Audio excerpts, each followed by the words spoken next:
School की छुट्टी। रिया रोज की तरह स्कूल की छुट्टी के बाद घर लौट रही थी। गर्मी ज्यादा थी, थकान भी थी और पेट में हल्की सी भूख। वह सोच रही थी काश कुछ अच्छा मिल जाए खाने को।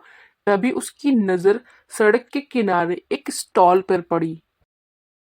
पिज्जा स्टॉल रिया ने पहले कभी नहीं देखा था। लकड़ी का बना हुआ, थोड़ा पुराना, लेकिन उस पर एक चमकदार तख्ती लगी थी। गरम पिज्जा यहाँ मिलेगा। अजीब बात यह थी कि आसपास कोई दुकान नहीं थी, फिर भी वहां से पिज्जा की खुशबू आ रही थी। स्टॉल के पीछे एक औरत खड़ी थी, साधारण कपड़े, बाल बंधे हुए, चेहरा बिल्कुल सामान्य, लेकिन उसकी आंखें रिया को अजीब लगी। ऐसा लग रहा था जैसे वो रिया को नहीं, रिया के अंदर झांक रही हो। रिया घबरा गई।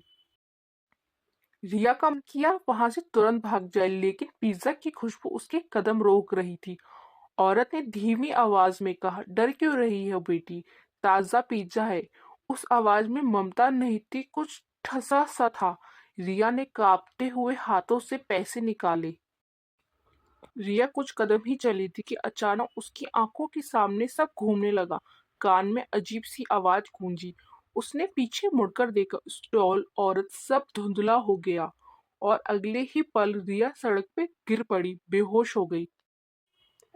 अगले कुछ दिनों में गांव में और घटनाएं होने लगी। कोई सब्जी लेने गया, कोई काम से लौट रहा था।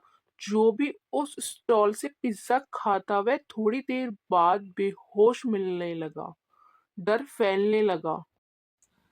गांव वालों ने आपस में बातें की। तभी एक बुजुर्ग ने कहा, सालों पहले यही एक औरत भूख से मरी थी। वह लोगों को खाना खिलाती थी, लेकिन लोग उसे भूल गए। अब उसकी आत्मा भूतनी बन चुकी है। सब समझ गए। रात को गांव वाले स्टॉल के पास पहुंचे। अब वह औरत सामान्य नहीं दिख रही थी। लंबे खुले बाल, टेढ़ा चेहरा और जलती हुई आंखें। वे चीखी, जो मेरा पिज्जा खाएगा वह मेरी ताकत बनेगा। गांव वालों ने स्टॉल तोड़ दिया। भूतनी जोर से चीखी और अंधेरे में गायब हो गई। उसके बाद वह स्टॉल कभी नहीं दिखा।